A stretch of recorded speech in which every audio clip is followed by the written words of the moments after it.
The job will take a lot of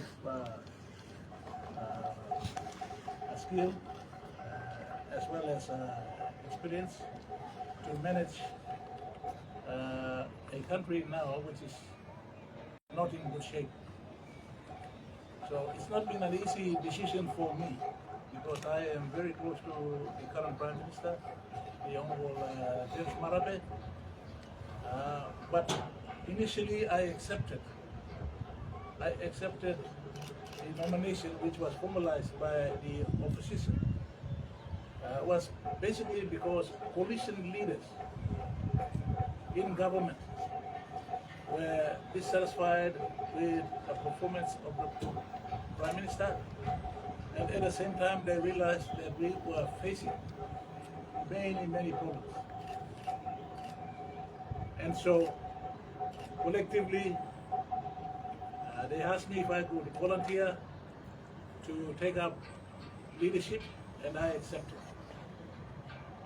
And I am here because of that call made by leaders who represent their own people. Respecting their mandate, I took up this challenge. This is now the second day, or first day, after the Speaker tabled the motion. I therefore want to call on those leaders, esteemed leaders, to quickly make their positions known to the people of this country. And if they so believed at the time that the Prime Minister was not doing his job to make this country great, and they saw that the country was actually falling apart, well, this is their opportunity to make the call. They are leaders elected by their own people, so I expect them to make this call. Because I am here with just the opposition because of that decision that we made collectively. At the same time, I want to stress to the nation that there are certain issues in this country that I have always brought to the attention of government to fix. And one of them, firstly and most importantly, is the electoral process. The process of making sure that we have transparent and honest elections. For many elections now, we have seen that the system has been corrupted, and we continue to allow it. This government has not done anything to fix this. So I have a strong conviction that a new government under my leadership will give this priority. Clean up the mess in the electoral commission and the electoral process so that we can give the people their constitutional right. The one right that a villager has, so important to each individual in this country as a citizen, and that's the right to vote. Now this has not been given. This is their constitutional right, and this is our duty as leaders to make sure that the system allows for them to elect leaders of their choice. Secondly, to me, one of the issues that I have always brought up is the law and order situation in the country.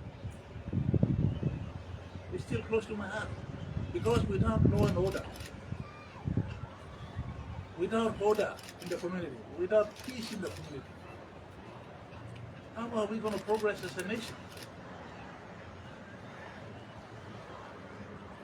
And so I feel that the new government will give priority to law and order so that we can get the law and justice sector fixed to enable our citizens, especially our mothers, our daughters, to move freely in their own country and do business without getting peace and order into the communities. Forget all the big agendas that we have about economic activities. it will not be stable. It will be always lawless. And who will come and invest in a country that is not stable, as lawless, law and order issues? So that is agenda that I've always said, and I want to pursue that.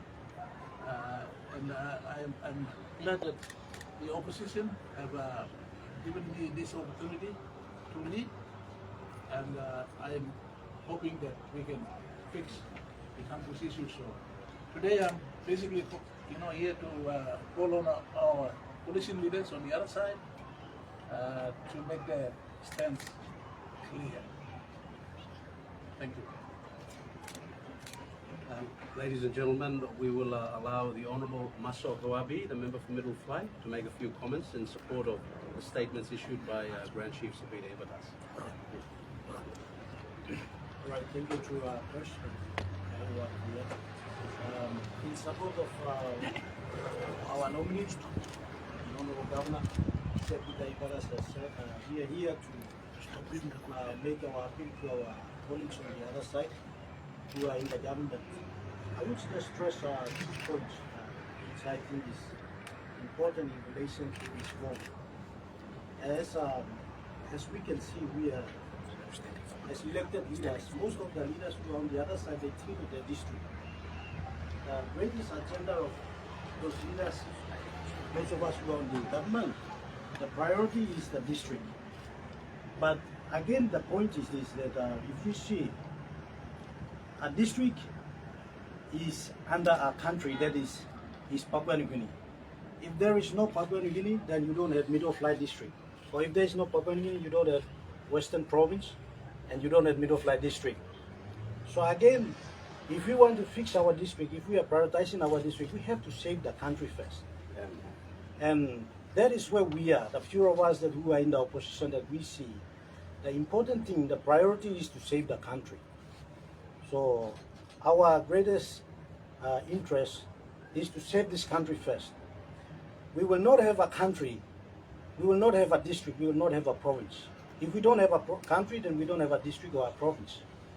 So first thing first, you have to save the country. You have to have a country that is going to look after the province and that is going to look after the district. So most times we think that it's important for the district, and then we are always looking at our district. Oh, we don't care how the country is going. That is what we are always thinking. But again, the country is more important. We are elected as national leaders. We are not just elected as the district MPs. We are elected to represent the country. A national leader means we are representing Papua New Guinea. So our greatest agenda should be there to save the country. If there is no one there to save this country, then who are the people? It's the elected leaders. We are here to save the country, and that trickles down to our individual districts or the provinces that we represent. And so the future of this country is at the hands of the leaders who are elected now. So most of our colleague MPs who are on the other side, I want us to see, instead of narrowing down, confined to our district, we have to look at the perspective of the country that we are serving. We are elected to sit in the parliament, and that is the parliament, that is the house that houses the interests of the citizens of this country. And if we are sitting in that house, the house of Papua New Guinea, that means that we are serving Papua New Guinea. So our main agenda should be to save the country first. And in line with that, I want to add on that as a first timer, and we can see our other 2 colleague MPs here, the Honorable Deputy Opposition Leader and also the member for Yuri Koyari, Kitireu. We 3 of us are first timers here. And we know that we had the greatest challenge of surviving the next election. And we have the challenge of delivering to prove to our districts that we have to, win the next election again. That challenge is there. But again, we see that our country is more important to us, and we are here sacrificing our district for the sake of this country. And to the first timers, I just want to make this appeal that you have a future, and that is, you have a country that you are going to be living. All these old people will be gone. But for us, the new generation, the new crop of leaders who are coming in, we must have a country to live on. And who's going to build that country? it's us, the new crop of leaders, we are going to build it. If the previous leader, the so-called second term, third term, fourth term, or whatever, have spoiled this country, it is the first time who's going to change the course of this country. And that is what I believe. And so, despite the fact of the challenge of thinking that how will I win my election coming 27 or delivering service to the district, and all these challenges are ahead of me. But I see that serving my country and serving the future of my country is more important to me, because I still have a life to live. I am not an old man that I will be dying tomorrow. I'm going to still live in this country, and I'm not going to be going out from this country if this country falls. This is my home. If I was a foreigner, I have a country to run away if this country falls tomorrow. But I am a Papua New Guinea, and this is my country and it's my home. It is my responsibility to save this country. And so that is where it gives me the comfort that whatever I pursue, I'm pursuing for this country, and it gives me the comfort to stay where I am. And I am appealing to all the first timers. You know what you are doing. If you think that you are staying in the right place, country blow you me. So you feel him also you save him, country blow you. You feel him also you stop a right hub where you are going to save this country, then keep doing what you are doing. If not, as elected leaders, people have mandated us to be the ears and the eyes to see what is right and wrong. We have to make the right decision for our country. Thank you very much. Thank you. After the Honourable Maso Hoabi, the Honourable Keith Iduhu, the member for Hiri Koiari, will say a few words. Ladies and gentlemen.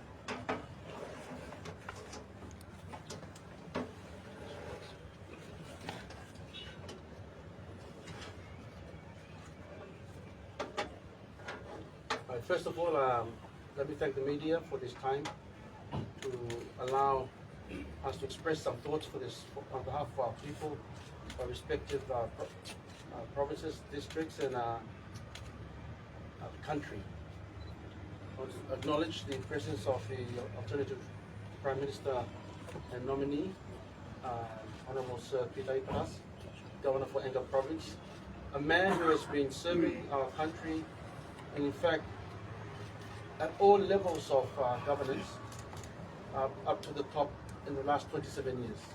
I do not believe there could be a better nominee at this time to have the benefit of hindsight and the benefit of past mistakes to take us forward into the future, especially into a free, fair and safe election in 2027. If there ever was a time that members of parliament would stand up for our people, I call upon our colleague MPs in the government that today, this period calls for that leadership. And it saddens me because I've read recently of the great work the Pangu Party as an institution has done for this country. The Grand Chief Sir late Sir Michael Somare, in my view, did not envisage the Pangu Party that we see today. The Pangu Party that this country so proudly stands for or supported, depression in all forms. So I am certain people of this country are feeling it as we speak. And as a member of the opposition, we empathize with our people. We understand the pains that our people are going through. We see the records that this government has should be easily associated to. The records of failure, countless records of failure. I need not go into it, but the depression, in one word itself, speaks for itself. On the 11th of April, there has been a meeting summoned by the Prime Minister through the Department of Provincial and Local Government for all Provincial Assembly administrators to come together at Hilton to consult him, to take direction, to take consultation with him. This has never been done before in the past. This is a matter for great concern. The subject, of course, is the local government elections. The local government elections is the mandate of the Electoral Commission, the constitutional body. It is not the exercise or the power of one single person in the Prime Minister. Even if that were and if that is the case, what of the Minister for Provincial Local Governments? Well, I believe that he is subject to his master, or that is the Prime Minister, and that is probably the Prime Minister, and therefore the Prime Minister can express that. But is that his legal function? Is that the duty of the Prime Minister to manage an election? Has this been always the case? Papua New Guineans must start asking that question. Was the 2022 election results truly a reflection of the people's will? And is this the trend that this is a manifestation of that particular trend, it seems. And therefore, is 2027 elections going to be a free, fair, and safe election? Or is it likely to come out the way it came out in 2022? Papua New Guineans should start asking these questions. We should all be open and educated enough to read between the lines. That has the Prime Minister been meddling with elections? Or have people from outside been meddling with the elections? This is the last bastion of our democracy, contemplated by the Constitution, which is a free, fair, and safe election. That is the vow. That Papua New Guineans express themselves to elect their own leaders as they see fit. One person to one vote. Is there a possibility that we will have a free, fair, safe election with one person, one vote? These are the questions, and in my respectful view, an alternative government will be able to provide that free, fair, and safe election, if at all. Suppose you let him leader through you will come inside the parliament. Now no man come inside lo sit down lo basket lo sit down with him contract. Then election and map where you not look on a senisi. It's like leader. But no good only still him leader vote blue you me. You must worry lo this la people public. You must worry suppose vote blue you go cast him lo polling booth by not count him lo count him. You must start asking yourself a question. To vote blue count him or no God? No God only hijack him. No God only come up him outcome. Well, you think of him. Maybe that's the reason why we are jostled and locked. We need a free, fair, and safe election for 2027. In my view, this honorable gentleman here to my right, in the body of Grand Chief Sir Peter Ipatas, will provide that leadership with the group leadership team. There were 42 new members of parliament that came in through the door post 2022 elections. And I appeal to my colleague MPs. This country is bigger than just one party. This country deserves our consensus. This country deserves to see leaders step up and step out in the clear for their people. Next Tuesday will be that great opportunity to stand tall for our people of Papua New Guinea, to stand tall for our country, to stand tall for a reform future for our country. We have only 2 years, but much can happen in 2 years. Senator Marabah, when he took office, made major reforms in 2 years, which brought stability, economic stability, and economic redirection. Before the big PNG LNG gas project came on stream, he said those reforms set the foundation for a decent year, a few years of prosperity for this country. And we saw jobs. In fact, we saw 14,000 jobs at the PNG LNG gas plant site. Since that investment, we have not seen anything major come to this country. We are still struck. This government is struggling to put restore Pogra. This government is struggling to bring in Wafi Gold Pool. This country is struggling to bring in foreign direct investment because of the government that is leading it. We need a change. And the people have expressed their view. True, the people will not vote. And true, the members of parliament, and this is a resounding sentiment, they don't want to vote there. They don't member of parliament vote. Then true. So let's vote. Let's act on it. Let's act on behalf of the consensus of our people. Inoblo yumi here. And just let me like come up. We worry too. Also, the way the country has been run, there might be an early recall, early presentation of a supplementary budget. We can see all over the shop that there is no liquidity or finances in the system. that the budget we just recently passed, 28 billion of it that we passed recently in November of last year, is struggling to be financed. That is because there is a real cash flow problem in the economy. And unless some decent interventions are made by people who know how to run the economy, we're not going to get anywhere. And I assure you, there will be a supplementary budget brought to the floor. Ask yourself, why? Maybe that's because there is irresponsible mismanagement of the economy. That is probably why. And I say again, that is actually why a supplementary budget can be brought back to Parliament at this very early stage. Usually supplementary budget, if at all, will be brought at the tail end of the year. Because after expenditure, you see a shortfall, you need to go back into Parliament and get a supplementary budget passed. We barely started spending. And now there's already signals through the bureaucracy that there's going to be a supplementary budget brought in the next Parliament. Papua New Guinea, you mean voting will come inside of Parliament? You have the right, you have the power to express your views, talk to your members of Parliament. To think, almost thinking you mean. Thank you. Thank you, ladies and gentlemen of the press. Just to add on to what my esteemed colleagues have appealed to the members in government, our colleagues on the other side, is that the country is in crisis. And we can only judge the performance of a Prime Minister on his overall performance in terms of effective policy implementation and the management of the budget. This underpins the overall effectiveness of a government, because a budget is funded twofold.